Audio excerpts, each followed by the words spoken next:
fell face down on the concrete. She needs to be immobilized. The Knox and East Tennessee Healthcare Coalition is putting on our full-scale regional exercise. We have 21 hospitals in 16 counties playing with us, and really trying to work together to be better prepared to respond to emergencies within our community. We do this to hopefully be prepared for some mass casualty event, hopefully nothing to the scale of Las Vegas, but just so our staff gets some preparation to be able to respond if we have a major incident. So we're going to ventilate this patient, we're going to get respiratory IV fluids.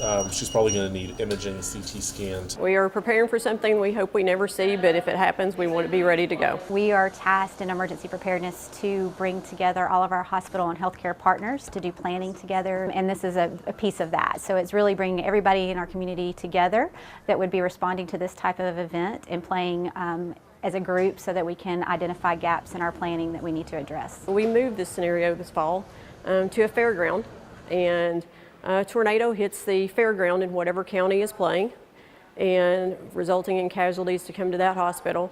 And then there's also a possibility of a hazardous materials incident in the middle of this. We have real people coming into our hospitals to pretend being pediatric casualties, that it's students from area high schools that will actually look like they have real injuries, and that really brings another level to the exercise and makes it seem more realistic. She's going to need volume, IVs, blood, and I'm going to need to do a wound exploration in the ER. Staff plays a lot better when it's a lot more realistic versus a person walking in with a piece of paper. We actually present them with the symptoms and the blood and the bones sticking out and things like that. So it helps. The point of all of this is really to ensure that we're ready when something does happen, and that we are doing the best that we can to share information between each other and coordinate resources and everything that we can do to try to make these potentially terrible events go as well as possible as far as the response goes.